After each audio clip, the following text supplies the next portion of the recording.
How long were you with FDNY? 20 years. 20 years. Was it worth it? Absolutely. Worth the effort? You gave 20 years of your life. Worth it. Oh yeah. Yeah. I mean, my body's beat up. I got 1,000 or so memories I could live without. You know, if I get one of those things from Men in Black where they erase your memory, I'd sign up for that in a heartbeat. But it's totally worth it. Greatest job on earth.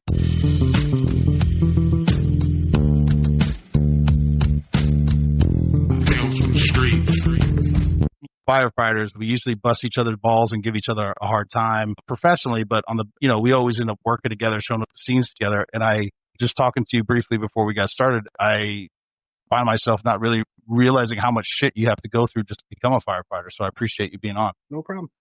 I'm going to just kind of get into the background a little bit. I know you two have known each other since first grades. Yeah, absolutely. A little summary of Brent, just a little summary of, where you grew up and then what kind of got you geared towards or looking towards firefighting. And then we'll get into your career and get into some of that. Sure.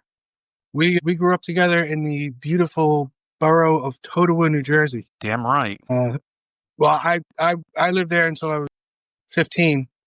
And then we moved, my parents moved us to, the next town over, Wayne. So I lived in Wayne for the second half of my high school career, I guess. Okay.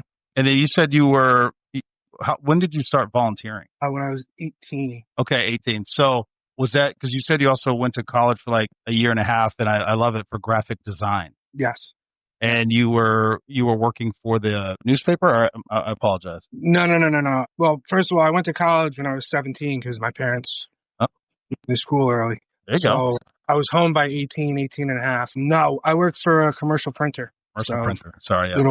Did all kinds of, advertising stuff and packaging and stuff like that. Okay. So what got you into volunteering and I want to be a firefighter?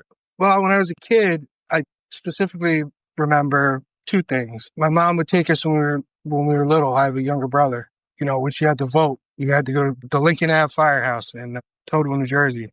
So it was in the back of the firehouse, volunteer firehouse. And you put a big red truck in front of a kid and forget it. But then I remember one day we were out riding our bikes and we heard all the sirens going. So we followed them and they were burning down a big shopping center. Like a controlled burn? No.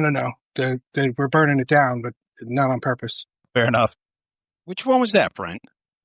If you go down, where the Hillary Street Bridge is? Yeah. That corner. Okay. That was Totowa Road, right? Yeah. Memorial School is on Totowa Road, right? Yeah. All the way down, you're going to Hillary Street Bridge. And when you get to River Review Drive, it was on that corner, Review Drive and Totowa Road. And it was it was an old building. It wasn't like a new building. So. Gotcha. So. We sat and watched that for hours. Yeah, I bet. I've seen a couple of larger structures, not necessarily a shopping plot, but a couple houses and stuff. Again, holding security or whatever. But it's horrifying, but also kind of amazing when you see it actually happening. Yes. And I remember around the same time, my grandparents had a house down the shore, and my aunt had taken me to the boardwalk one night. And as we were getting there, walking down the boardwalk, there was one of those giant houses in Point Pleasant, like where they rent out.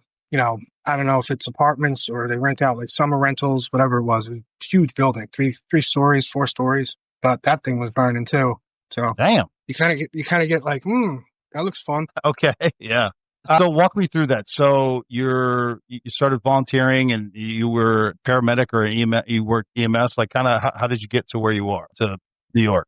I started as a volunteer in Wayne, and because the firehouse was like a mile down the road from where we lived in Wayne, and I had fun there. It was great. And what happened was we went to a fire one night, and one of the younger guys, these guys all, were a lot of talk and not a lot of action. So I had the line, and he was supposed to back me up. And I went in the door. It was an abandoned house. I went in the door, and it was an old house. And, I was trying to put it out, and the back of the building started to collapse. And I turned around, and the kid was at the door. He never came in behind me. Oh, fuck. So I dropped the line and said, forget it. I'm not, we can lose a piece of hose. I'm not worried about that. I'm kidding. Yeah. And when we got back, I'd shoot him out. And at that point, I decided, like, you know what? If I'm going to do this, I'm going to do this like with professionals. I'm not doing this with, these herky-jerky, to tell the girls in the diner that they were firemen. So it was an eye-opening experience, let's say. Yeah. From that point on, that's when I decided, like, I'm going to start taking tests and this, that, the other thing.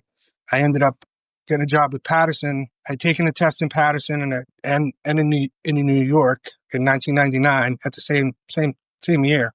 While I was on the list in Patterson, I worked EMS in Patterson, which will turn your hair white.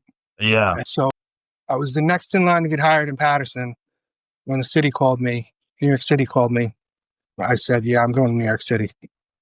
Yeah. And they were like, "You sure you want to leave?" And I was like, "Yeah, I'm sure I want." Well, and I want to get into to that part. I have a couple questions about volunteer because I was not exposed to volunteer firefighters until I worked as a Maine State Trooper in Florida, and I could be wrong, but I'm pretty positive. Everybody in Hillsborough County were dual certified or dual duty. I don't know the correct words to use there, but they all had the paramedic training, but also the firefighter training, and they were kind of joint, and they were all full time.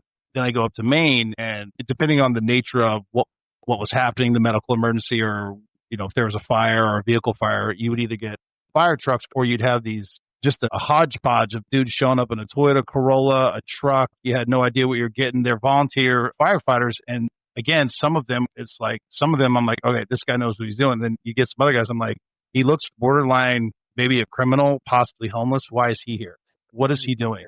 But they're all considered the same. So what, is that an accurate representation of volunteer firefighters? It wasn't like that where I was, and you didn't drive your car to anything. You went to the firehouse and got on a rig.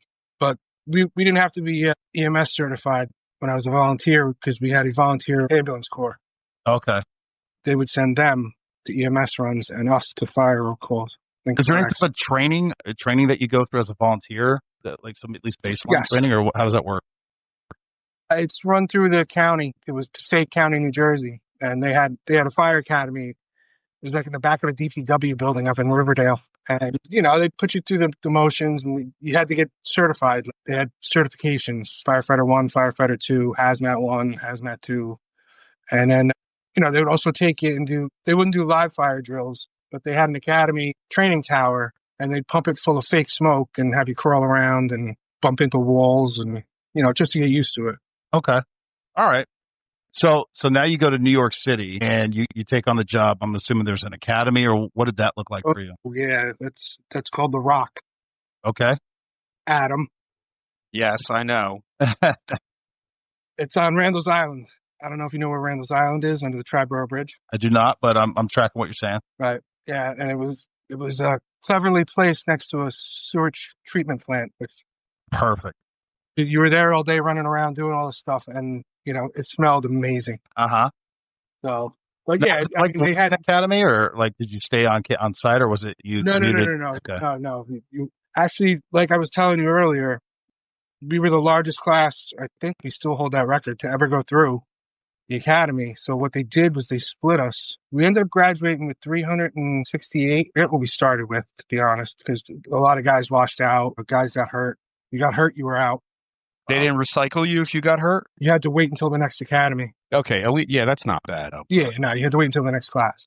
They didn't throw you out.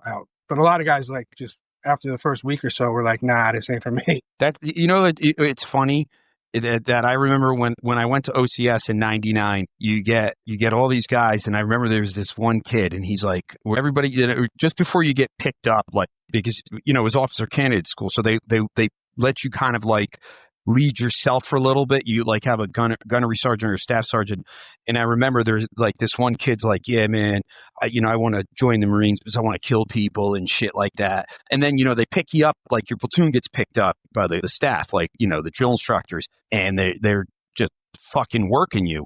And I remember that kid was, he was from Maryland. That's all I remember his name. But he was like, oh God, he was such a little fucking bitch as soon as that. He left like 3 days later. Oh, sure. Like, yeah, it was always funny, Brent, and you could probably, and Tyler, you too, you could see these, some guys were like, yeah, man, I'm going to do this. And the minute they start getting yelled at, they're like, they just crumble.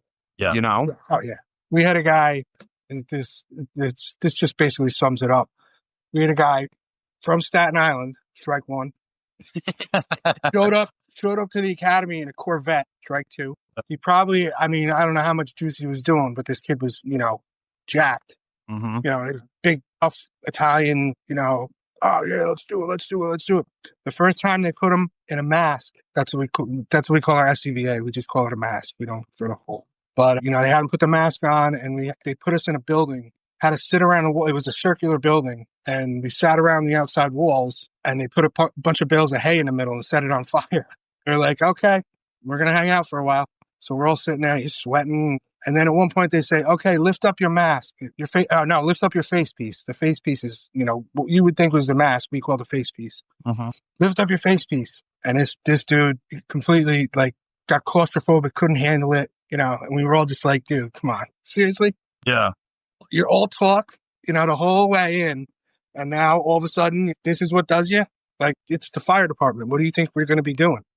Yeah, it always amazed me, like when you get somewhere and that was the same thing with OCS. Like I remember, I talked with Tyler like the previous.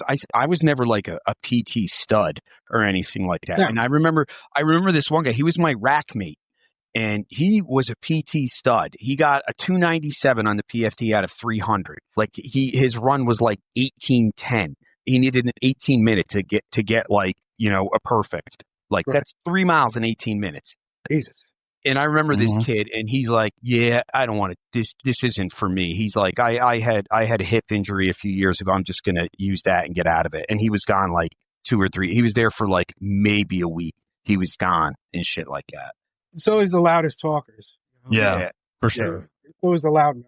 But I'll tell you, there was this one kid.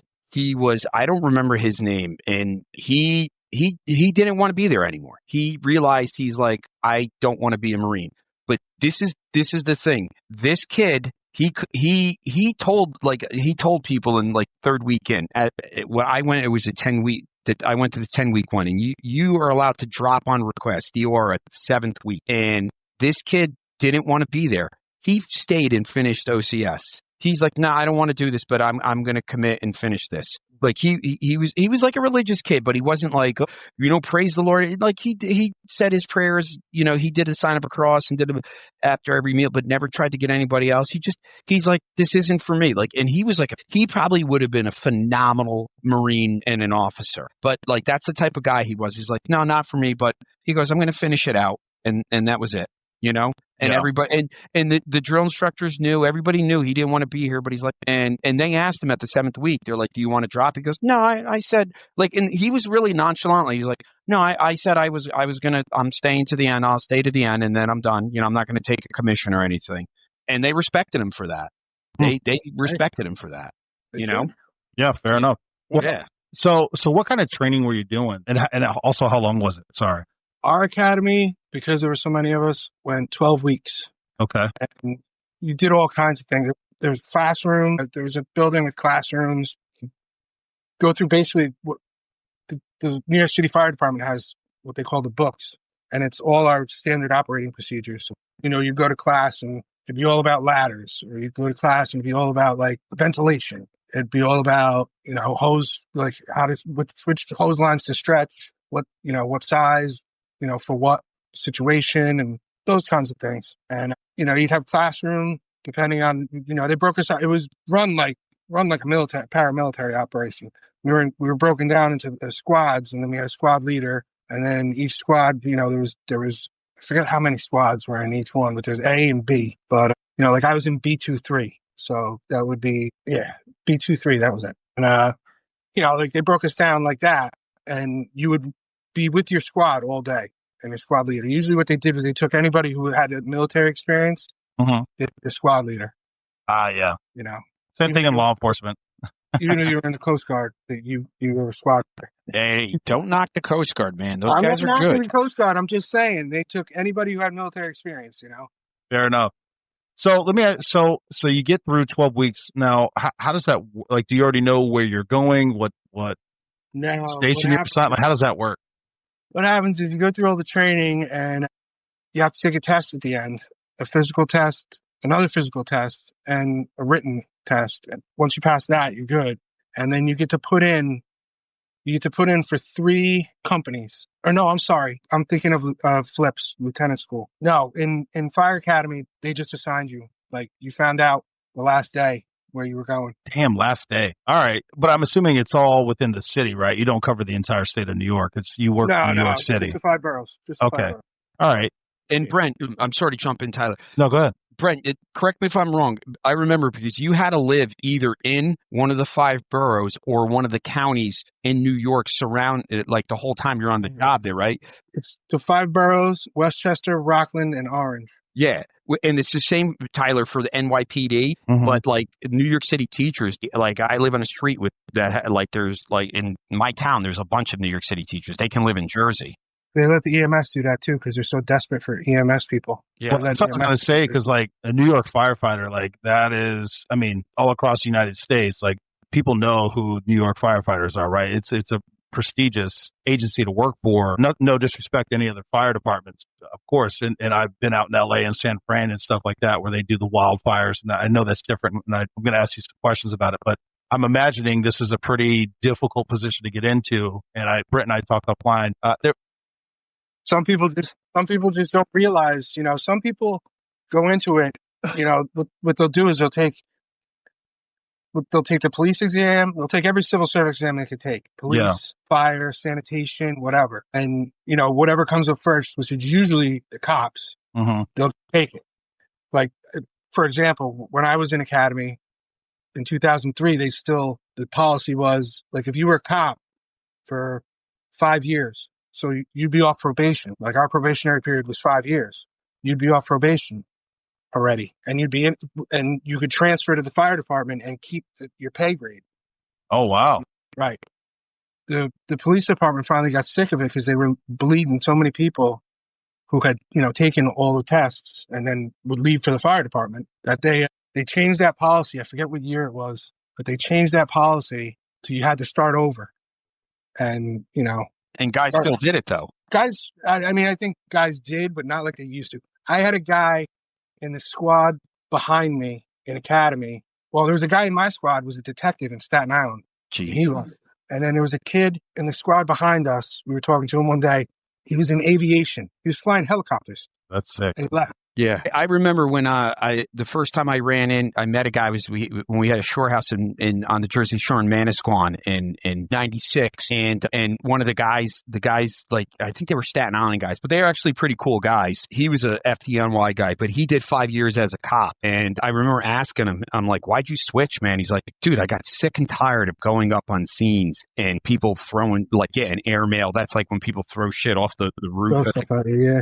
And just getting told to fuck off and stuff. And then I become a firefighter and people are like, thank you. He's like, true. Literally. And there was a guy a cop in Ramsey who worked in the DPW, was a retired FDNY guy. He started out in the 80s as a cop first. He did 5 years and then he went over. And back then you could do that, right? Yeah. But what Brent was saying, I remember when I worked for state, like a lot of like the Port Authority cops, like a lot of those guys were NYPD guys in Suffolk and Nassau County, but New York City they would lose these guys left and right, and they were jerking them around. They're like, these guys would get hired by like Port Authority or Nassau or Suffolk County on the island, and New York City wouldn't send their paperwork off. So like Port Authority would be like, after years, like, hey man, we can't take you. The city's jerking you around, Because that was the thing is you went through the police academy, you got the state certification, you could go anywhere in the state. And Nassau and Suffolk paid Suffolk County. I forget what it was. It was ridiculous what they paid.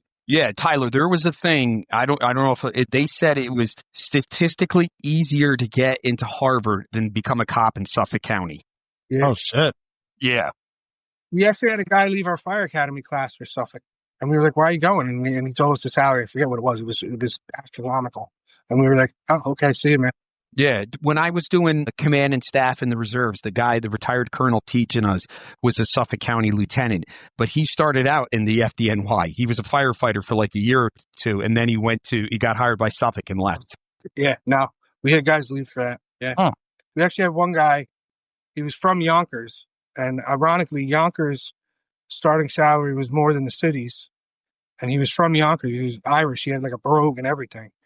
And he left with like 2 weeks left in academy. He said, that's it. I'm leaving. I'm going to Yonkers. And left. And we were like, That's interesting. Yeah, that sounds like a real, like, that's a New York thing, I think, or maybe some of Yeah. the bigger cities or states, I guess. I don't know, more populated, because that's not really a thing in, well, the states that I've lived in or worked at, because it doesn't really work that way. Like, if you switch agencies or whatever, you start over, your retirement, all that shit. Yeah. So that seems like a New York specific type deal. I mean, there might be other states out there that do it, but none that I'm aware of. You know what would be a good podcast to do? To have the three of us on, if we talk to guys, and Brent, tell me if you think, we talk to guys that left FDNY and went to go be cops, like in Yonkers or Suffolk or somewhere, and see if they regret their decision. Because Tyler, you talk to most cops, like my buddy Matt. You know, you talk to most cops, and then they're always, the thing they always say is, "I should have been a firefighter, bro. Should have been a fire." And shit, I said the same thing. yeah, always. I would like to see how, like, those guys that left the FDNY and switched over to be a cop, like, if they're happy with their decision or not. Mm-hmm. Yeah, exactly. Well, we were one of the last, or still are, one of the last fire departments that we have the old schedule. It's a 9-hour day tour. You're off for the night. You do another 9-hour day tour. You're off for a day and a half. Then you come back and do a night tour, off for the day, another night tour. But what we were allowed to do was we had like a chart, basically. You're supposed to have 25 guys in a house. It wasn't always full. Mm-hmm. I never worked in a house that had all 25. But you were matched up with a guy who was opposite you. So if I was working the day, my partner would be working that night, vice versa. Gotcha. So what you do is we call them mutuals. So we discuss, like, you got anything going on? Do you need, what do you need to do? Or if you needed something, you'd say, hey, look, I need to do this instead of that. But what we do is I would do my day tour and his night tour. And then he would come in the next morning and do my day tour and his night tour. Got it. Like, we worked it out where we do 24s. It didn't always work out perfect. And the other problem was, like, say your partner goes out sick or your partner gets hurt and is going to be out for a couple of weeks, like, you're flying solo. So unless you can find somebody, that wants to do mutual with you, you were working straight. We call them straight tours. Okay. 9 and 6 but Does New York City still do that, Brent, or did they change? No, still that way. That's weird, because I know Patterson was 20. It was 24, and it was like in Clifton too. These are towns right 24 on, 3 days off. Yeah, like Patterson and Clifton, they have paid fire departments here. Like, our chart was 25 guys on the roster, whereas their chart was you were in either A, B, C, or D. Hmm. So A would work at 24, and the only person, like, if you had to switch a tour in Patterson, the only person you could switch is, say you were A, you could only switch with C, because B and D, they bumped up against your 24. So it wasn't possible to, like, you had to switch with somebody opposite you. Yeah. So it made it a little tougher in Patterson, but yeah, now in the city, the officers, and when I was an officer, it used to drive us nuts. Guys would be finagling all kinds of stuff, and well, they're just like cops, bro. This one's working for this guy who's working for that guy, and the problem with that is, and we were always warned, like, if you start getting into all these fugazi, like 3-4 guys involved in this thing, one person is out of that mix, it screws the whole thing up, and everybody's screwed. And then if the city gets wind of it, like, and all of a sudden they got to hire somebody on overtime because somebody's not going to be there, they would get pissed. Yeah, I bet. It was always but you were asking about traditions, and I know we don't use the H word anymore. But nowadays, no. But when I got on, and especially I got on, right after I got on in 2003, and there was still a lot of raw nerves, and we were kind of like replacements. Got it. The house I got assigned to right out of academy was an engine company. An engine company had standard 5 guys. The only guy who survived that day was the guy driving, because he was outside. Shit. Okay. So, and then the other thing is like the other house I worked for, I transferred eventually to a truck company. That happened to change what we call change of tours. So there's guys coming in and guys going out. And, when you come in, you don't just, like, come in and that's it. Like, you come in, you have coffee, everybody's hanging out. And if you're relieved, unless you got something going on, you didn't run out of the house. Yeah. You BS and whatnot. But they had, like, now I forget how many guys it was. But, there was an extra, like, 3-4 guys on the rig. And they got completely wiped out. Yeah, and I'm sorry, we and I we talked about it before, but it's surprising to think there's people alive today that weren't alive when we're talking about 9/11. The Twin Yeah. Towers went down. New York got obliterated pretty hard, and I know. I actually I could Google it, but I don't know how many firefighters were lost either on the day, and I know there was still a bunch that got. I think it was 340. That day it was 343. Yeah. That's kind of what we're referring to. And sorry, I know I'm not meaning to dance around it, but that was a big hit. I can only and so how long had that? When did you get hired on? I apologize because 2003. so it was 2 years. So yeah, so a lot of the guys they lost their partners, people they'd known for years, maybe even decades, and here you are, brand new, fresh out of the academy, ready to situation not only for you but also. Yeah. You're dealing with the losses, buddy, and now you're expected to train their replacement. Yeah, that's wild. Brett, did it take a time for them to accept you, or like it just like I know it wasn't just like, oh, we accept you and shook your hand, but like aptly, did you like notice one day that like they started like busting your balls differently, or just like they knew you were part of the house? Yeah, I mean, even if that hadn't happened, it still takes time. Like you're new. Yeah, they gotta trust. And they tell you in academy when you get to a firehouse, keep your head down and your mouth shut. Listen, don't talk. Somebody's telling you something, pay attention. That kind of stuff. Like you didn't want to go in there like, hey guys, you didn't want to do that kind of stuff. Yeah, like in my volunteer company, we used to run the hose this way. No, they didn't figure out to work the EMS for a good year or two. Then they started calling me Doc. And in the engine, in the city, you do CFRD runs, they're called. Because what they figured out, if they certified us to CFRD, they could dispatch us to an EMS run because it was so busy. I was in downtown Manhattan, Chinatown, basically, Little Italy. Yeah.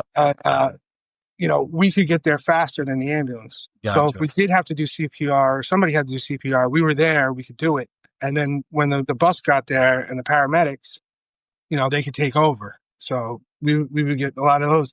And we'd go on runs, and I'd be like, no, let's do this. And then they finally figured it out, and they were like, you work EMS before this? And I was like, yeah.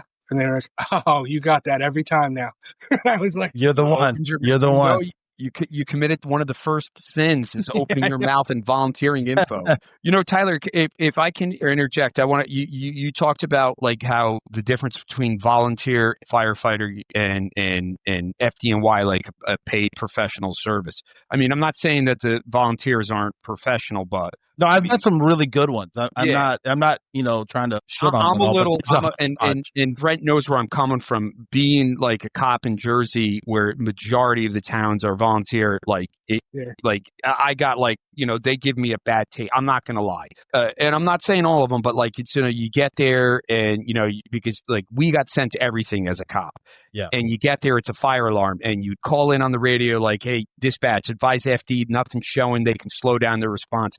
But they're still coming with 87 trucks and ladders. And then we had to deal with the backlash of people calling up, complaining and stuff like that. And you can't even be like, well, they were going to a fire. No, they were going to a fucking fire alarm call that was like set off an error.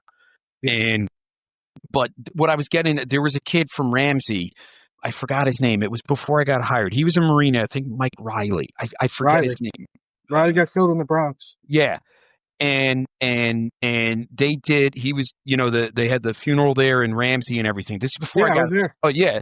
So this tells you, Tyler. This is going to tell you how like the FDNY did funerals compared to like a volunteer company. So like when there would be a funeral for like a veteran or something, the local fire department, they want to bring all their trucks. They would get all in their uniforms. They put the flags over the town and everything like that. And I remember the lieutenant telling me about this, that like the FDNY comes and the whole unit for that. Yeah, the ceremonial unit. Yeah, and they have their own. We have our own trucks for that. Yeah, and he was like the volunteers were like, we're going to do this, we're going to do that, and the FDNY like liaison guy with the Ramsey police and the fire department's like, no, it's going to be. I think it was like, I don't remember exactly. He goes like, it's going to be one truck. That's it, one fire truck. He goes, anything more than that's a parade.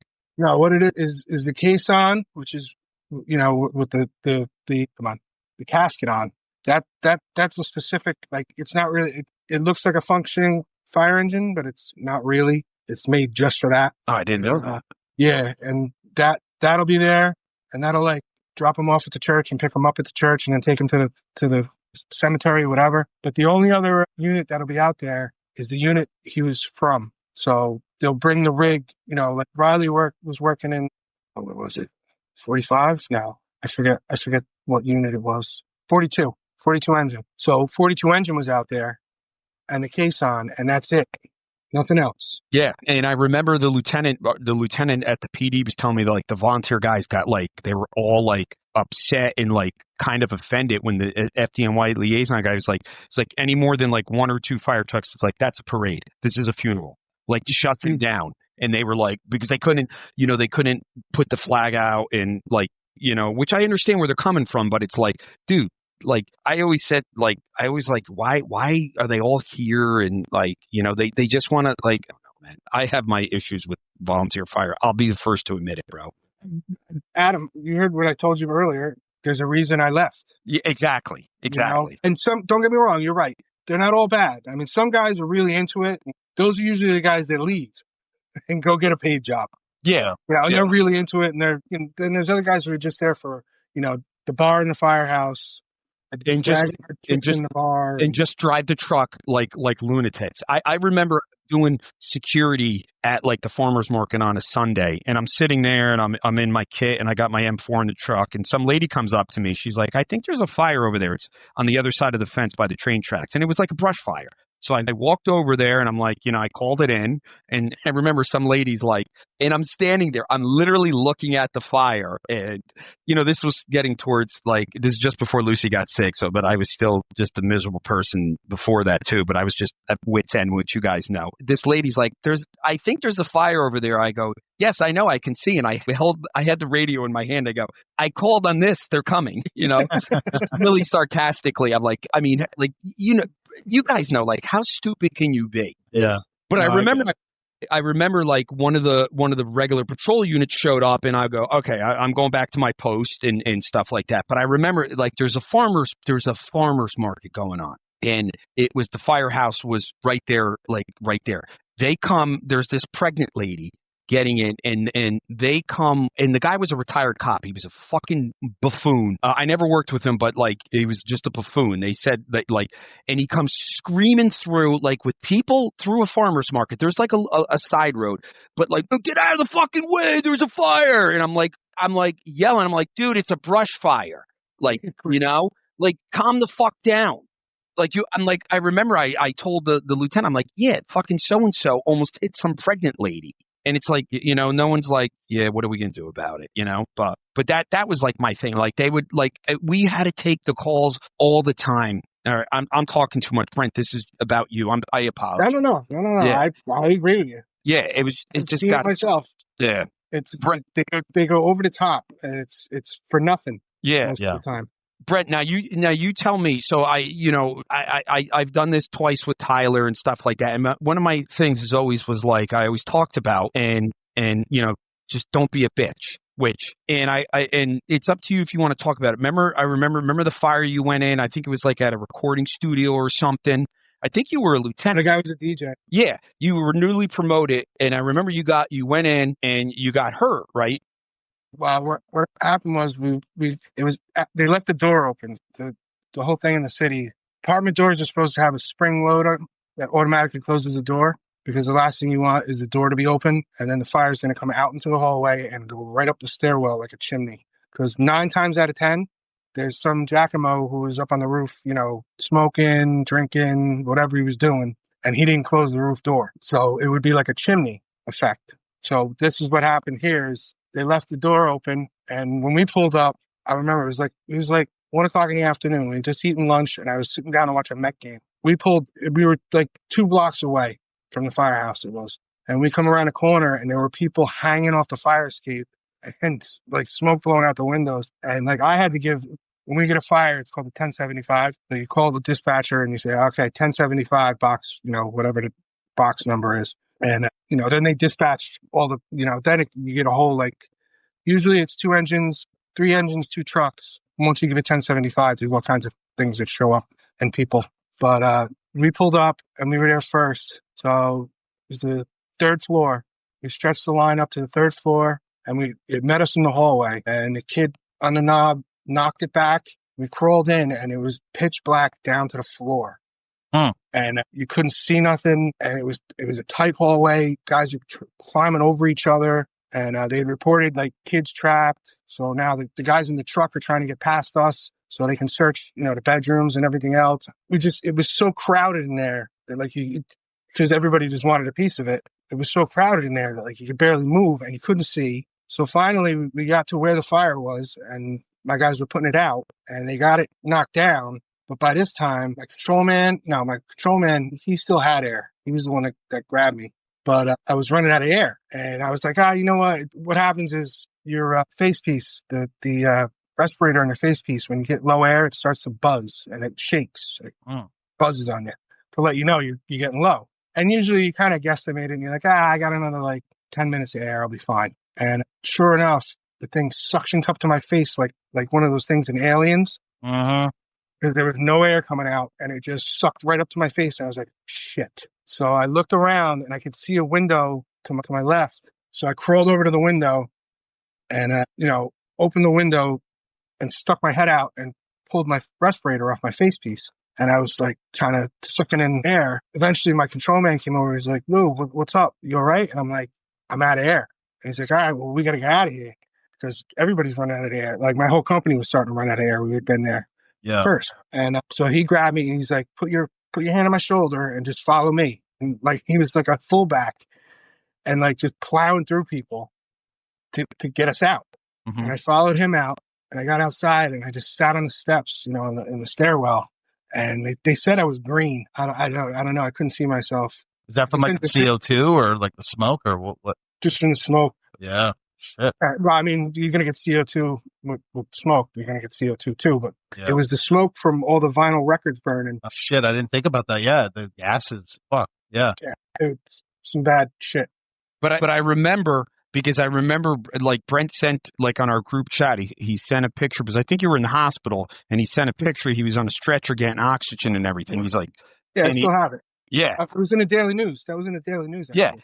And Brent's like, he goes, I'm all right, guys, and this and that. But he's like, I remember you texted me, I think, on separate, Brent, and you're like, somebody said that there was kids stuck in there. So I went looking and everything like that. And I remember because you were newly promoted lieutenant, and you technically could have been like, all right, hey, John, you go up there, look that way and direct it. But Brent's like, I heard kids and I just fucking went in there. And that's whatever they told you, there were kids trapped. Everybody turned it up and yeah, but that's the thing, because Brent's not a bitch, and because Brent has balls, and Brent understood the job, and that's why. And I remember, the beauty of that picture, Adam, is there's a woman standing next to me as they're rolling me by. There's an older woman, and she was giving me the sign of the cross, and I looked at her. I had the oxygen mask on my face, and I looked at her. I was like, I'm not dead yet. You told me that. I remember. I remember you were saying, I'm not dead yet. Yeah. You just saw that green skin. She was like, holy shit. I spent the night in the burn center. It was a lot of fun. They pumped me full of, I forget what it was, but it was to counteract hydrogen cyanide. Yeah, that's what I was going to think. Yeah, but I didn't even think about all the other chemicals and shit. Furniture, records. Jesus, fuck. Yeah. Yeah. Like the good old, I remember that. The good old days, they didn't even wear their masks because all the furniture was like wood, cotton. It's like going to a bonfire. Yeah. You can handle it.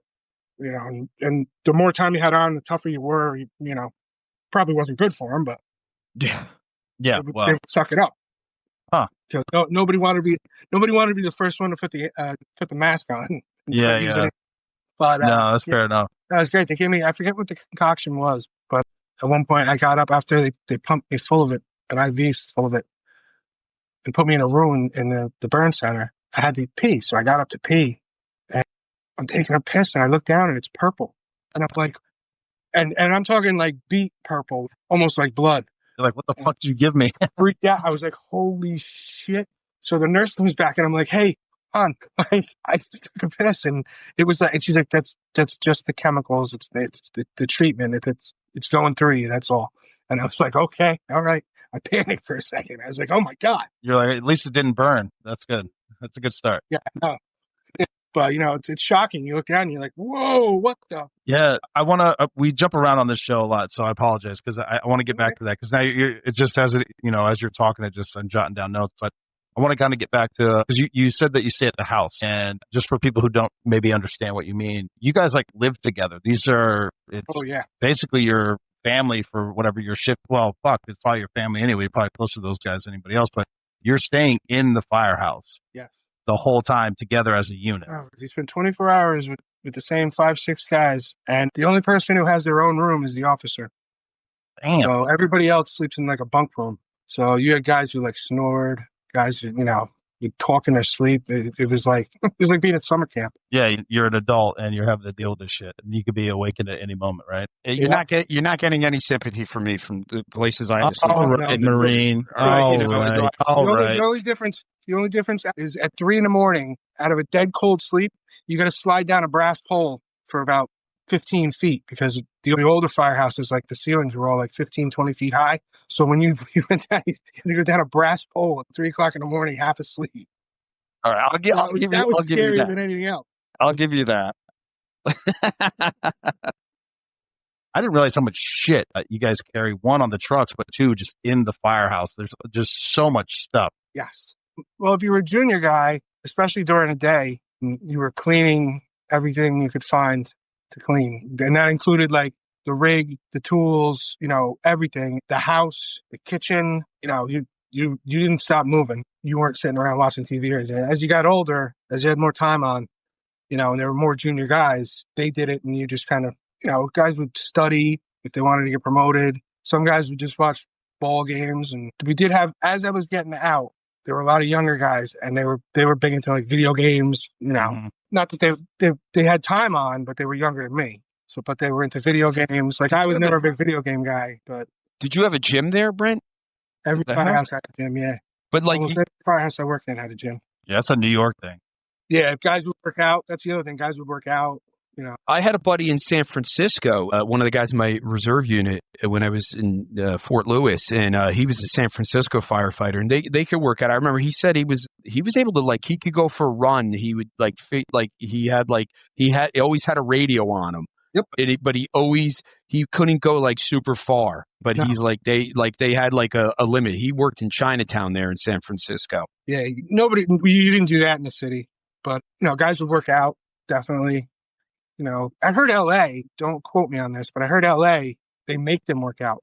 Like as a group while you're working, you have to do I don't know how long the workout was, but they got a treadmill and this. Yeah, I have a buddy that I served in the Marine Corps with. He retired as a lieutenant colonel, and I think he's Orange County Fire Department now, right? Or LA County, not LA, but LA County. County, yeah, they had the city and the county. Yeah. But I know my buddy, one of my buddies from the Marine Corps, Brent, you met him at my retirement party, Scott Yamamoto. He's a cop out in San. They have a set schedule. It must be a West Coast thing. He's allowed, he works, he has a 4-day work week, and he's allowed it to be an hour, 15 hour 90 to work out each shift or go to the range and shoot as a cop. That's East Coast never would happen. No. Never. You're lucky to get a meal break. Exactly. Yeah. Well, also, I could speak for San Francisco only because I was on the Harris detail before I left, but I met a lot of the San Francisco firefighters, and I didn't realize this because I'm like, how do you guys live out here? I found out that a large chunk, I don't know the percentage, but most of the guys that I talked to, because they would be on 3 or 4 day work weeks, so they would work 4 24s, but then they'd be off for 7 days or something like that. They lived in other states, Arizona, whatever. It was cheaper for them to live there, fly every week and a half, whatever it was, work their shift, stay in the house or bunk with somebody, however it worked out. Yeah. And then fly back. Because, my God, the cost of living in San Francisco is yeah. You have to be able to afford it. My buddy Steve, the Marine that was out there, he was from there. I think he grew up in San Francisco. He went to, so I think he lived at his mom's house where he had his own place or something. But I think he lived there. So it was a little bit easier for him. But yeah, it's ridiculous, man. How do you expect these guys to work?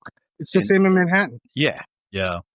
Yeah, I know you can't fucking live in Manhattan. It's too expensive. No, you couldn't afford to live in Manhattan. No. I knew a couple of people, they were single guys who had lived there before. So they already had a place, but you didn't see people like moving into Manhattan. Yeah, Our- no. No. Hey, Brent, did the FDNY, did they do like highway therapy like the NYPD does? What's that? So like NYPD, like let's say you're at a precinct in Staten Island and you live in Staten Island and then you piss somebody off and then they're like, well, you're going to the Bronx now, or you're going to like Brooklyn. Yep.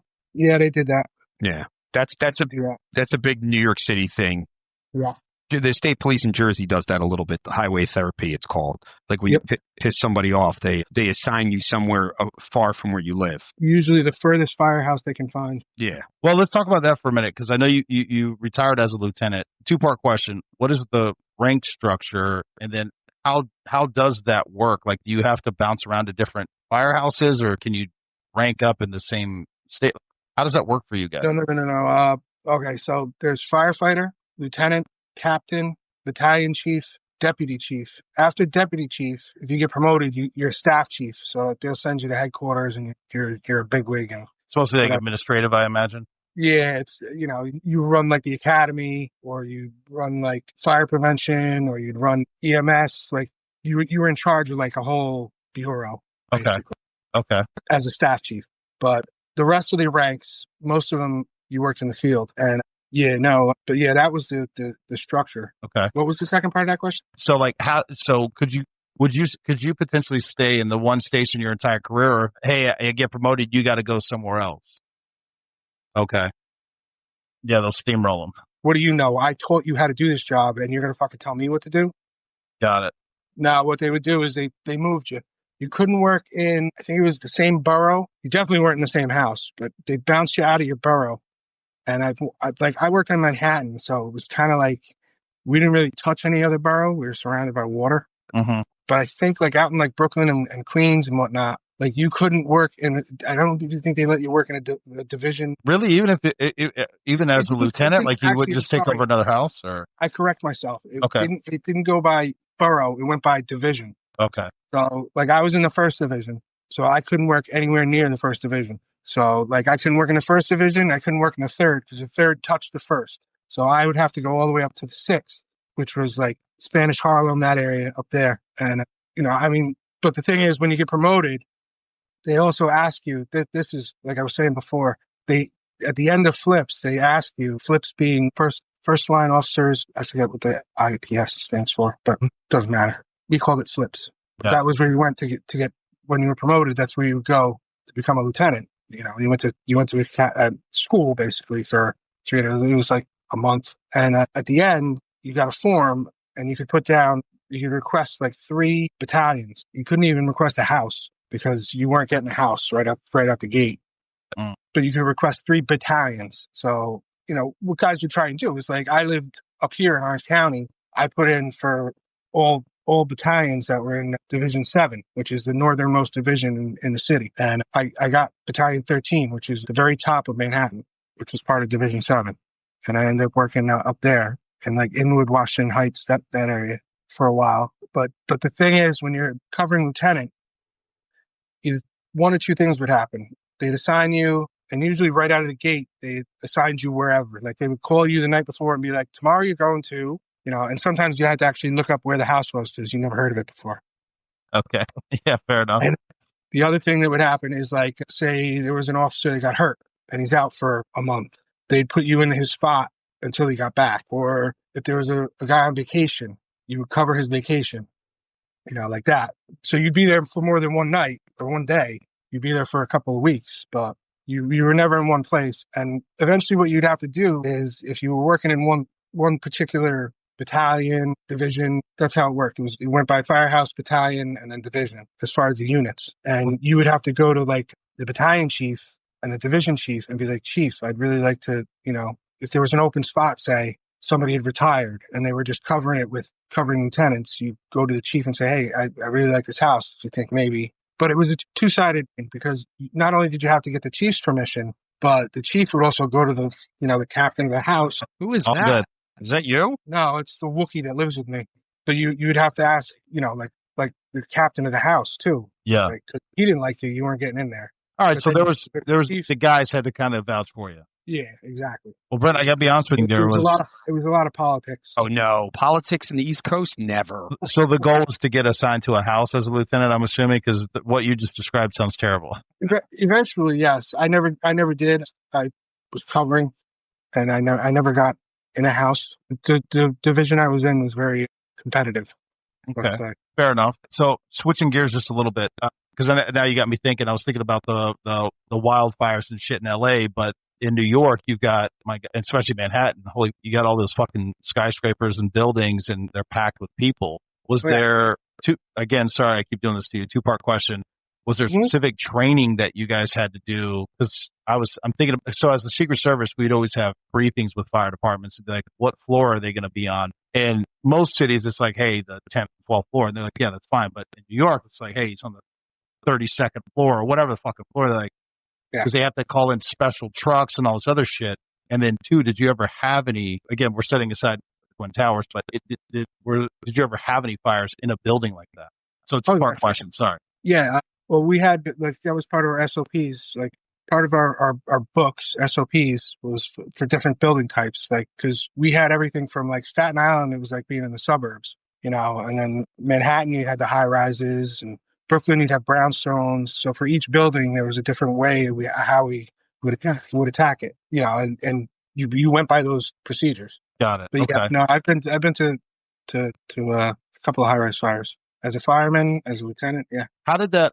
So, I mean, there's shitloads of fucking people running around, and so this is going to tie into where I'm going, working with local PD and stuff like that. But it's fucking chaos. So you have to get to the scene, which I gotta imagine is difficult or can be, especially in New York traffic, right? And then you got to deal with all the people that are outside the building, wanted to be looky-loos. Then you're trying to get everybody out. What was that? I mean, could you, to the best of your ability, describe that process, I guess, or what? Well, the police were supposed to be crowd control outside. Yeah. They were supposed to block off, so we had access and everything. You guys were cops, but how we used to do it was when you're looking for the hydrant on the block, look for the cop car. Always park in front of the hydrant. They used to tell us if you park in front of it, the firefighters will smash your fucking window to get to it. I've seen it done. I can imagine. To a cop car, but I've seen it done. Yeah, it happens a lot in New York City. Yeah. I remember when I was a Fed with state, when the parking, when you had your NYPD federal placard and parking was a lot easier back then. They said, listen, you're pretty much going to be able to park anywhere with this, but the unwritten rule is no fire hydrants, no handicap parking. Right. And try not to do a crosswalk, but like those were the ones you abide by. If you're in a loading zone, no one's going to bother you. But you're in a hydrant, man, you're going to get ticketed and towed. Or again, they're like, if there's a fire, NYPD, FDNY, it's just going to smash your window and run it through. No, I've seen it happen twice. There you go. But one time, I never saw who owned the car. This second time, we were done, and we were packing up the hose and whatnot, and the person showed up and was like, what the fuck? And the cops were there. And the cop looked at him and goes, well, you parked on a hydrant, so you're going to have to call your insurance company about the windows. He goes, but here, for your trouble, here's your ticket for parking on the hydrant. Yeah. Fuck you, buddy. I was like, oh, man. Well, they're serious about that shit. Yeah, man. You always got to write the ticket. You don't have water, somebody might get killed. Yeah, exactly. Namely one of us. Also true. So the high rise that you went into, like, was it the full building or was it on the floor? I guess I'm just trying to paint the picture a little bit. High rises, I've never seen one. I mean, I've seen where it's moved through floors a little bit, but it's usually like the only way it would move through floors on us is where they ran all like the electrical cables and computer wires and phone lines. Yeah. There was a closet on each floor, and that shaft ran all the way up the building and served each floor. So if it got in there, it would move from floor to floor, but usually it was contained to one floor. Yeah. No, we had whole procedures where like there were elevators for us, and everybody else, like the civilians were all supposed to take the stairs. And you'd always get somebody try to use the elevator, and they'd be like, "Nah, you're not kidding." No, why? That was always like people always think they're more important than they really are. Oh, and granted, you may be like a Nobel Prize winner or like the greatest thing, but like if there's a fire or like something with the police, you're not doing anything. You're not that important. No, not at all. Well, look at this. So what was the relationship like between NYPD and FDNY? Was it good, bad, ugly? It depended on the cop, basically. Like some guys were jealous and pissed because they didn't get on, and then they changed the rules where they couldn't transfer over and keep their salary, so they were stuck there. Yeah. There were some guys who, like I went to academy with a kid. His brother was a cop. There, you didn't have a lot of friction because your brother was a cop, your cousin was a cop, or you knew somebody who was a cop. Yeah. Wasn't it big, Brent? The more of like it was like the ESU guys and the FDNY was more of that's where more of the friction was. The problem with the ESU guys was they had masks like we had, and a lot of them were like volleys from Long Island. And what they would do is they would hear it come in and they would go and they try and beat us there and, save somebody and get their name in the paper and get a medal or whatever. But yeah, no, they were the biggest pain in the ass. Most cops either didn't want any part of it or there were a couple instances where a cop would run in and grab a kid or whatever and run out, and get away with it before we got there, and he was lucky because you guys ain't fire, like our uniforms, the actual clothes we wore underneath were fireproof. Oh shit! Oh, it makes sense. If we got the right gear, it was supposed to stop at our clothes wouldn't catch on fire. Oh yeah, like especially NYPD and like when I was a cop here, I don't know Tyler by you, but like when we had like the polyester type. Polyester. Oh yeah. That just melt to you. Yeah. It would catch fire in the sun, bro. Yeah. Yeah. I remember doing like arson investigation and and like you'd be like hey, what happened? And they'd be like, I ran this. I'm like, dude, I don't need to know about fucking hoses, bro. I'm like, where did you see the fire? What did you see when you saw it? They want to be like, I ran this hose and I used a 2-inch diameter and shit like that. Like, I mean, I thought the enthusiasm was great, but like, dude, I just need to know where'd you see the fire? Like, is this where it generally was? Did you see sparking? Did you smell an accelerant or any, And I remember because when I became one, I was talking to Jim Rooney, the guy, he was he was arson investigator out in Suffolk County. He was prior FDNY. And he used to tell me and he's like, yeah, dude, you don't know how bad it was. I'd be like, and he'd have to tell guys like, listen, I was a firefighter. I don't need to know what fucking hose you used. Yeah. Where'd you see the fire? That's it. You want to hear a good story? Yes. Like about volleys. When I was working in Little Italy in 55 engine, we would get a lot of tourists because, people from out of state and all over the place would come down to Little Italy because they thought it was Little Italy, which it really wasn't anymore. It was mainly Chinatown. Mm-hmm. But we would get it'd be a nice Saturday afternoon. You got the front door open, weather's nice, especially like early spring because you've been cooped up all winter. And you get like groups of like these guys from like Pennsylvania who were all volunteer firemen. Number one, which I really shouldn't complain, they wanted to buy T-shirts, which we made a lot of money off of, but for the house. But, they'd come in and start asking questions like, wow, this, that, the other thing. So the one day I'm sitting there in the house watch, because we always had to have one person at the house watch in the front of the building. Actually, it was me and my buddy Tommy Phelan, God bless his soul. And we had this senior guy had come in for change of tours, Scott. And Scott was like, he had a lot of time on. He was the kind of guy who was there to do his 20 years, get out. He had his own like physical therapy business on the side. So he wasn't like gung ho, but he knew what he was doing. Don't get me wrong. He'd been there long enough, but he wasn't like way into it, let's say. So these guys grab him and, as he's walking by the rig and they're like, so, what do you got in there? 500 gallons a minute or 350? Or Scott looked at him. He goes, I don't know what's in there. I pull the lever and water comes out. That's what I know.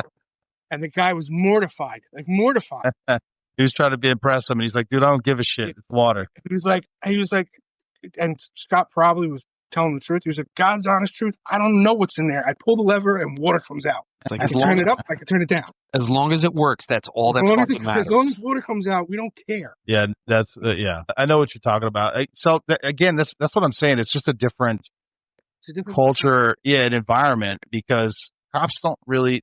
I mean, again, there's no such thing as a volunteer cop. I know they have reserve officers and stuff like that. Yeah, but like that's not a thing. And I couldn't imagine. Adam, correct me if you would. I can imagine going to another state, just walking into a PD and be like, so what kind of guns you guys carrying? What's your body armor type? Like, that's just not a thing. No, No fucking way. maybe if you're like, you're like you just end up talking to a cop because you're like waiting in line or something like that. Like you'll start bold. Like I remember, like but the most we would talk about is like, oh, what's your schedule like? Like what's how many days on, how many days? That's the big thing. That's the big thing. Yeah, what's your retirement like? How many years? Yeah, those are like no one's like, or like, it's no one's like, dude, it's like what's the percentage when you get your pension, and like how many days on, how many days off do you get? Like what schedule you work, and you guys have to switch nights. That's what cops talk about, and shit like that. Or like, oh, you guys have to wear a stripe on your pants. We don't. That's awesome. That sucks for you. Like stupid shit like that. Like. Yeah, it's always like in Tyler, you can know this. It's like I remember being like a fucking cop and going places, and people would be like, "I didn't do it." I'm like, "Oh, I'd never heard that joke before." Yeah. But I was doing like I do like because I'm retired now and I just work part time. I was doing security at one of the high end stores in one of the mall. Like there's a bunch of retired cops and I have like my like badge on, not but like it's like a security guard badge. It's like for like armed officer badge. That's it. And people come up to me. They're like, this just happened like on Saturday. Some late, like this older cop are like, oh, we don't know where our car is. I'm like, okay, and I go, what do you want me to do? I'm nice, but like, and they're like, oh, we're at the restaurant number 2. I'm like, I don't know where that is. They start trying to tell me. I'm like, I don't know where that is. And I got to the point where like, and people like, literally people like, I had like 3 or 4 people one night, like, I don't know where my car is. I'm like, you have to go ask mall security. They're like, and they go, well, what do you do? I'm like, I'm a security guard here. I'm not a fucking cop. I got so annoyed with somebody. I go, I'm not a fucking cop. And like, I don't know where your car is. And I remember I was bitching to Jamie. I'm like, how do you not know where you parked your car? Like you go to the airport and you have to park, and I'm like, I take a picture of where I'm parked so I know in case I forget. Like, how do you I remember, oh man, I'm going off on a tangent now. I remember. Do I look like the valet guy? Yeah, like we get that like you get old people like and that would call like when I was a cop, like, oh, I don't know where my car's parked. I'm like, okay, what type of car is it? And they're like, I don't know. Like, do you know what color it is? No. And this is like another thing. My mother gets mad at me, and I'm like, I think old people are stupid. I can't stand old people. I think they're stupid. And my mother's like, they're because I just remember them like Brent and Brent was there. Like we would get yelled at by old people in town. We'd be riding our bike, damn young kids. And so that's one of the reasons I don't have respect for them. I don't want to care that they're like, oh, they're your elders. I'm like, give me a break. If it was like some guy that was at Iwo Jima or Normandy, okay, he can yell at me all he wants or something like that. But like some old lady in a nightgown. Yeah, fuck you. You did nothing. You did yelling at us riding on a sidewalk in front of her house. Yeah. And my mother gets mad at me. She's like, "You're going to be old one day." And I go, and I say to my mom, I go, "Yeah, I know. I'll be old and I'll be a stupid fuck, and I will know I'm stupid because I'm old, and I will accept it. And young people will hate me." Exactly. Which is all fine. Which is fine. Well, we're getting to that point, but I want to just a couple more questions because I was one of those cops that was jealous. And so, but like I said, we had pretty good conversation, had a couple friends that were firefighters in Hillsborough, or professional friends, I'd say. We'd see each other on site. But last 2 questions, Brent, and I know your significant other is there. I'm not going to call her a Wookiee. That you could do that. I'm not going to do that. Oh, no. That was the dog. That was the dog. The dog sounds like a Wookiee. The fucking hospital. Yeah. A lot of guys physically get beat up. A lot of guys, like I got buddies, shoulder surgery, knee surgery. I got one friend who had 2 knees replaced, and it was after he got out, but it was from years and years of getting beat up. And it was a lot of physical. I myself have 2 rods and 7 screws that hold my top half to my bottom half at this point. My spine is fused. Jesus. And, you get a lot of that. And then after 9/11, 9/11, I said it. But after that, the department actually got grants from the government, and they started what was called the Counseling Services Unit. Counseling Services Unit was if you had PTSD or you went to a bad job and you needed to talk to somebody, there was a lot of that. They also did like marriage counseling because there was a lot of those issues. And that unit also had like in-house rehab. because, you know, a lot of guys would get jammed up for, you know, they'd be drinking too much, they'd be doing drugs, stuff like that. We had none of that we had our own in-house unit. Yeah, we had none of that as a cop. Yeah, none of that. Yeah. We had the Bergen County Prosecutor's Office here in Jersey. Like, that's like the chief law enforcement agency for each county is a prosecutor's office. And, you know, they had a guy there talking about like, oh yeah, how, you know, I had a drinking problem, and the prosecutor's office was really good and stuff like that. And my buddy was there, and they were going over some like legal update or something. He's like, yeah, of course, you guys take care of your own, but any cop in one of the towns, you guys would jam up, and every cop, there was like 100 or 200 cops were like, yeah, absolutely, we know you guys. You jam us up in a heartbeat, and we had nothing as a cop. Like I was telling you guys just before we started this, like when I used to go to the VA, which I still do, and I go talk to the psychiatrist and, you know, take medication and stuff. And like, I was always worried like, I'm going to get into a shooting and they're just going to drag me through the mud and say, because I'm crazy. But like, but I do what, you know, it's supposed to be stigma free, but no, absolutely not. It's not stigma. Of course not. You know? Well, Brent, let me ask you this: is there a stigma in the firefighter community about going to that? Because there is for law enforcement. Like, nobody wants to go, and if they do, they don't talk about it. No, totally. Same thing with firefighters. Same way, yeah. No, definitely. You know, if you went in there, like I'll be perfectly honest with you, I was in there for counseling for like PTSD and whatnot, and I would go, and you know, I didn't tell anybody. I wasn't telling anybody. You know, just. They look at you like, what are you, crazy? It's you can't take it. Well, I'll tell you this. It's not about, this isn't about me, but I've seen a handful of car crashes, and there's a couple where the occupants were still alive when I got on scene, and I watched them burn to death. And, you know, that shit fucking sticks with you pretty good. Yeah. Yeah, dude. And I mean, that's just, again, that's a part of it. And I mean, that, to me, that's gruesome enough. And this is the thing that pisses me off. Like, you know, like the Marine Corps did it, like, you know, like police, fire, like go talk to somebody. Then, but if you do, they try and jam you up with it. Like I remember, like when I was going in the reserves, going to Central America, they weren't going to let me go because they pull up your VA records when they do a medical check, and they're like, oh, the Navy doc, we were the same rank. He was a lieutenant commander, I was a major at the time. And he's like, oh, you can't, I can't let you go on deployment because of this medication you're on. I go, you're fucking shitting me. I fucking do what said to go talk to somebody and do this, and you're not going to let me go. Thank God for the Master Chief, the corpsman there, and then the other guy who was a retired corpsman. They're like, this is bullshit. And I remember the retired corpsman goes, Major Macaluso was a police officer. He's taking care of himself, and that's what the corpsman said, because I'm like, this is bullshit. And I had to get a waiver from the 4th Marine Division surgeon to let me go on deployment. But, and you know, it was like, I think I told you, Tyler, I talked about it on one of our things. Like, I remember my buddy was on a CPR call, and then he had to go do a traffic post across the school kids. You know, it's like, and Brent, same with you guys. You go to a call and there's burning babies, and then, you know, they're like, well, okay, but, you know, now we got to go help Mrs. Smith, whose cat's in the tree, and it never stops. Suck it up, guys. That's it. You know. Right. But, and you know, maybe I'm a bad person, but this is where we talk about and tell me if I'm wrong. Brent, I know you and I have talked about this, and Tyler, we talked about it in some ways. It's like, yeah, I understand, like not every criminal is a bad person. I fully get that. Tyler, you and I talked about that. Some people are raised in this environment, they have no chance, and they need help. But what gets me is that when a person does something and they're a criminal, and they kill somebody, and they get all these chances, and then they don't. And it's like, well, you know, they had a tough life and everything like that. But then, like, if I did something, if I shot somebody in the line of duty, they'd be like, oh, he's a racist pig or something like that. Like, what the fuck are you talking about, dude? You know, they're like, oh, he's privileged and shit like that. You know what I mean?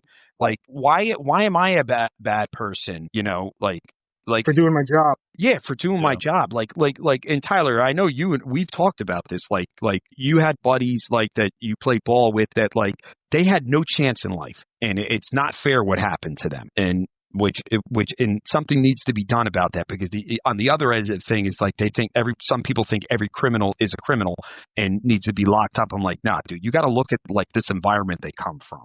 You look at the situation. Yeah. Yeah, but like everything with it, like I'm going off on a rant from being like because all the comments I ever read, everything is like, oh, pigs, like everything I ever read about and about like cops, you see most comments, they probably beat their wives and stuff like that. I can remember saying to a girl Jamie and I know, she's like a big public defender, and her thing was like she was a good fucking lawyer, not gonna lie, and she always liked like she'd get gang members off in Newark, off like get like a murder charge knocked down and stuff like that. And I remember I commented on one of her posts on Facebook when Lucy was sick. And, and I forgot exactly what it was. So, I apologize, guys. But it was like, she's like, yeah, and, we need to get cops like records or something like that. And I remember posting, I'm like, oh, do we need to get like, you need to get my health records to know, do you need to get to know that my 8-year-old daughter has to take Oxy because of the implant surgery she had and shit like that. And she's like, this is the thing. It's like, you don't know what's going on in my life, No, you have no idea. Yeah. Yeah. You don't know what somebody goes home to. Yeah. That's also true, and that's a whole nother topic. But we haven't talked about that, Adam. But yeah, I guess that's what I'm trying to say. Because Brent, you're in a house with 5 dudes, 25 dudes, whatever it is, and you're all there to do the job. And it could be, sure, I'm sure there's a lot of good times, eating, hanging out, working out. But then you're going and you have some success. Hero and zero days is one of my sergeants used to say. Some days you're a hero, some days you're a zero. Where you go in, you're the fucking hero. Put the fire out, you save the kids or family, and you're like, fuck yeah. And then there's other days where you roll up and it just doesn't go that way. Yeah, and yeah. The way we used to say it was, you're only as good as your last fire. Yeah. Yeah. Well, and then you go home and you got to deal with whatever personal win shit. A medal. Yeah. You can win a medal one night, and a week later, you're a zero. Like, yeah. You're out. We had that like in the Marine Corps, like, or like, like you could be like, you could save save the hostage, save the girl, solve the 20th hijacker, and save like all these people. You have all these accolades, and then you suck one dick, and the rest of your life you're a cocksucker. That's it. You're a cocksucker. That's it. That's exactly how it is, and it unfortunately, social media and the internet has made that. And like, listen, Brent and Tyler, I know you agree with me. There's guys, cops, firefighters, guys out there that are cocksuckers, that like they did nothing and they give us all a bad name. But there's also like, and just like Tyler, like you and I talked about, there's also like criminals out there, like, bro, this guy was raised in this environment. Like, this is like, I hate that saying, like, oh, not always it's like the environment, but like, no, this guy was literally in this, he had no chance. So like something needs to be done. But like, we've gotten to the point now where it's like the good guys now are, and I'll admit, like they're not always all the good guys, but like, look, I'm rough around the fucking edges. I like dropping F-bombs. I tell people to fuck off, but like, and you? Yeah, well, I mean, but like, we've gotten to the point now where like, you try and do something right, and then people are still fucking saying something about you. You're like, he got my kid out of the fire, but he was a jerk to me last week because he told me to move out of the fire zone. So I don't like him, even though he saved my family. He's still an asshole. That's exactly how people are. Well, yeah. Go ahead, Brent. I don't know how many there are now, but like, I think the entire department was like 30,000 guys. If you're going to try and tell me that a few assholes aren't going to get through there, plenty of assholes are going to get through. 30,000 guys. They're not weeding out every, forget about like just plain old jerk offs. They're not going to weed out every guy who can't do the job or, isn't good at it. And then once you're on, to get rid of you is even harder. Yeah. And I'm sure firefighters have the same thing as cops, because like you'll see cops that do something really fucked up or they do something clearly criminal, and it just gives the entire department a bad name. I remember there was and I don't know if it was FDNY, but it's funny how it just goes nationwide. And actually, Adam, this is kind of a similar thing. You'll have firefighters that get caught because they're the ones setting the fires to put it out, like they're the arsons themselves. That's a big thing in the volleys. Yeah. See, that's what I'm saying, and it gives the excitement, so they make their own excitement. Yeah, so you got a volunteer guy sets a fire, and it gives a bad rap to all firefighters. Yeah. Or back in maybe it's still happening, I don't know, but there was a movie about it where they were firefighters, and they would basically a small fire, and then they go and they like rob the house, and then like Yeah. let the house I forget the burn, name. cover it I up. remember what he's talking about, but I forget the name of the movie. But it's like all of a sudden, that's every firefighter. It's like, Yeah, what exactly. the fuck is wrong with you people? This is insane. Yeah, it's like one of the guys I worked with, nice, awesome dude, bro. He's a traffic cop and everything like that. Does his job really good. Never a jerk to anybody, and he writes a lot of tickets. But but I remember when I was the detective, and she's like, Officer so and so. I'm like, oh yeah, he's a great guy. She's like, no, I don't like him at all. He's a jerk and this and that. And I went back. I'm like, yo, I talked to this lady. The typical upper middle class white woman. Sorry, like I'm calling it out, like who thinks they're entitled to everything. And my buddy's like, oh yeah, like I'm like, dude, I was defending. He's like, yeah, don't even bother. She didn't like that, like something with like a traffic pattern. I don't remember exactly. And he told her like, no, it's not going to be changed. And she was pissed off at him for that, but she expected, because she's like, well, I'm a rich white woman, so I demand, like, you're a public servant, you need to do your job. I pay your taxes, or my husband pays your taxes, and you need to do it. You have no idea. Entitled. I worked in Soho, dude. Oh my God. Here you go. Oh my God. So we go one night. We get called for a gas leak, right? And it was one of these renovated loft buildings, huge apartment, and the woman says she smells gas in the kitchen.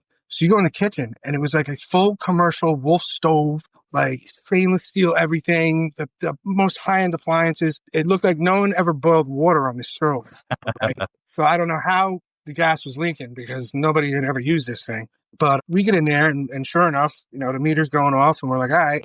So what we do, our procedures for a gas leak, is we shut the gas off to whatever appliance it is.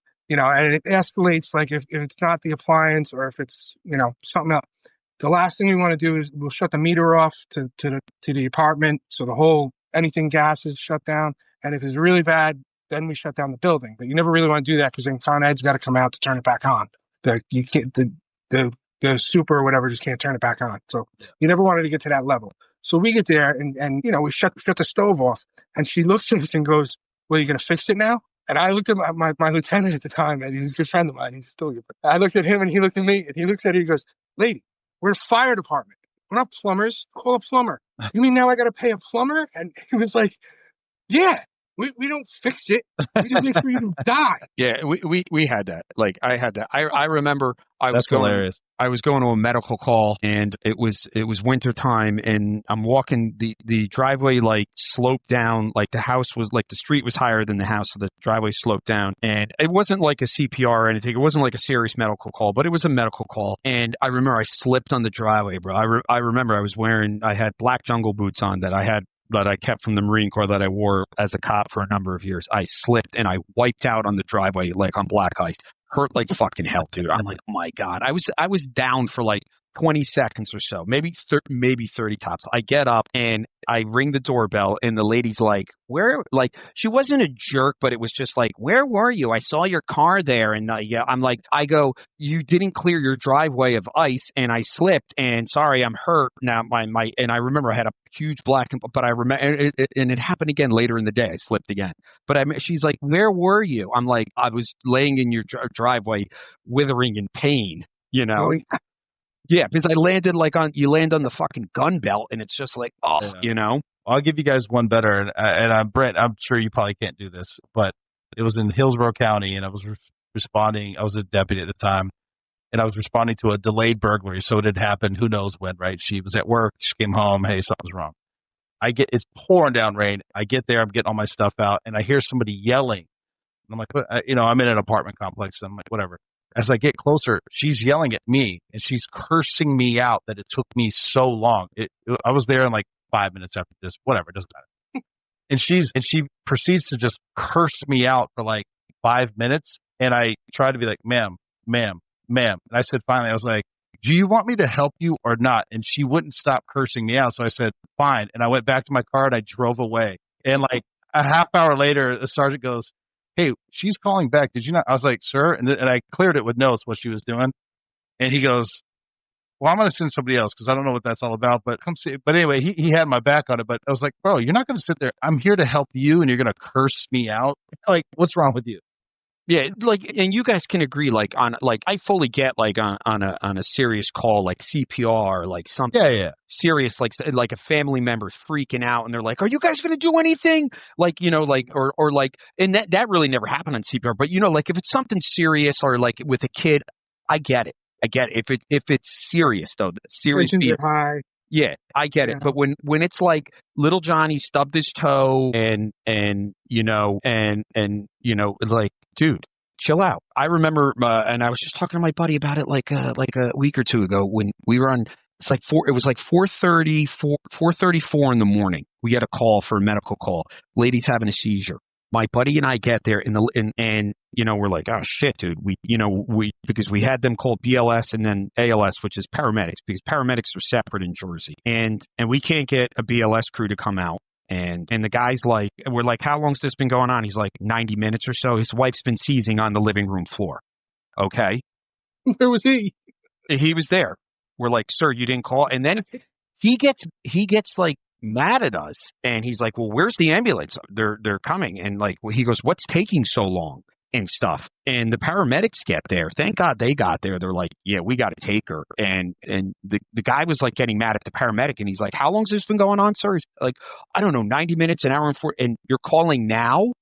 And like the paramedics had like no filter, which I love. My buddy had to drive the ambulance down, like to follow the paramedics rig, because the ambulance finally got there. And because I remember the medic saying, the medics told us, like, I don't think this lady's going to survive the night. I think she's going to die. I think she may have brain damage from this. I don't remember what happened or anything, but it was always amazed me, like, you call us, like, and we get there right away, and like it's a volunteer, town and stuff like that. But like 90 minutes, dude, I can understand if like you called and it's like 3 minutes in and you're still waiting on the ambulance. Right. And I get that. I remember I had a fire on Christmas Day, and it was a chimney fire. It wasn't anything major, but it was a fire. And the lady, like, I get there and like we're waiting, and it's literally Christmas Day. It's like 2 o'clock in the afternoon. She's like, where's the fire department? I'm like, ma'am, and I go very calmly. I go, it's a volunteer fire department, and it's Christmas Day. It's Christmas Day. Yeah. So they show up, and all the guy, and like, this is like, and then this is the thing, like, I feel bad when I knock volunteer fire, but these guys are all there. They're all like in khakis. They were at dinner with, or like whatever, like late lunch with their families and stuff like that. And I said to the lady, I go, ma'am, do you see how most of these men are dressed? Do you see how they're in khakis? They were with their families. She's like, oh, you're right. I remember, like, it was like the light bulb went on in her head. She's like, oh, you're right. Yeah. It just always amazed me, like, how people are. Hey, Brent, last question, and then everyone can go to their dinner, but last question. How long were you with FDNY? 20 years. 20 years. Was it worth it? Absolutely. Worth the effort? You gave 20 years of your life. Worth it. Oh yeah. Yeah. I mean, my body's beat up. I got 1,000 or so memories I could live without, If I get one of those things from Men in Black where they erase your memory, I'd sign up for that in a heartbeat. But it's totally worth it. Greatest job on earth. Yep. And Tyler, I can attest to that. Brent, like, him and I text a lot. Like, we have our group chat, but him and I text a lot offline, like checking in on each other, and we talk about stuff. And he said, I remember Brent, you just told me like a week or two ago, you go, wouldn't change a thing. I would take the job in a heartbeat to do it all over again. Do it all over again. Yep. I guess it's the same with me being in the Marines. I do it in a heartbeat. Listen, I'd pay money if like there was going to be a war in China. I'd pay money if I can go back in and fight. I would pay money. I'm not probably end up dying, but you know what? Be doing it with something that I loved, and being with a bunch of other fucking Marines would be I'm okay with it, man. Getting after it. Well, gentlemen, I really appreciate it, and thank you very much.